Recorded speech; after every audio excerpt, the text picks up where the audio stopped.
Hello and welcome to Subdued Aspects of History podcast.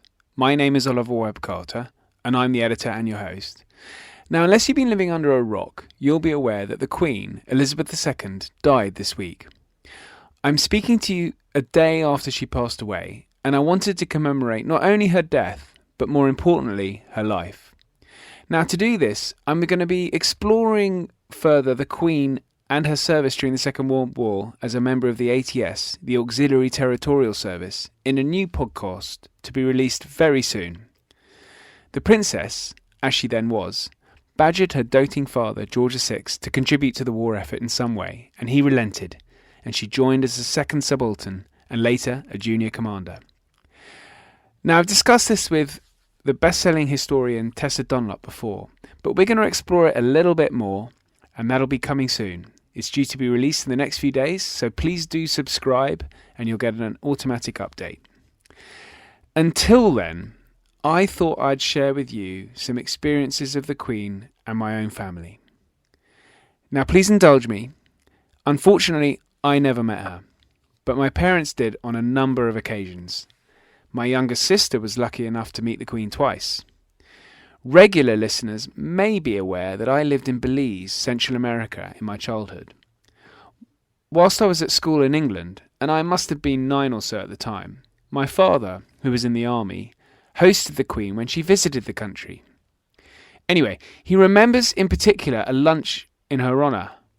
Boiled potatoes were on the menu.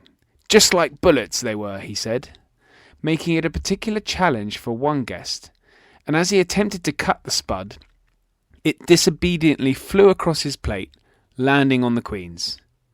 She raised her eyebrow, moved it aside, and carried on without batting an eyelid. Now, my father has just spent half an hour assuring me it was not him, but listeners, I'm not so sure. Incidentally, at the same lunch, to go with the potatoes, gibnut was served. In Belize, gibnut is a delicacy, highly prized, but the miserable British press managed to insult the Queen's hosts by claiming she had been served rat. This caused a diplomatic incident as my father was hauled in to meet the Belizean Prime Minister for a dressing down.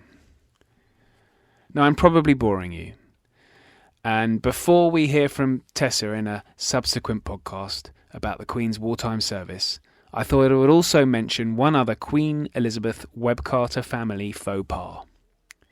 During a dinner at Windsor Castle, my parents had managed to get on the invite list, and my father, who must have been forgiven for the potato incident, was actually seated next to the Queen. At the conclusion of the dinner, cigarettes were produced, and one by one offered to the guests. To my father's horror, my mother, who was seated opposite him, cheerfully accepted one from the shiny silver box. Believe it or not, this must have been a test, as apparently the Queen did not like smoking, and so guests were not expected to accept. Which leads to the obvious question, why offer them?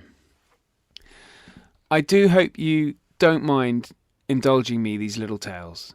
The Queen was someone who transcended borders, as we've seen wonderful tributes from around the world. She was an extraordinary woman who has lived through so much. She has been such a constant in Britain that it is difficult to conceive anyone else as head of state, but we must. The Queen is dead. Long live the King.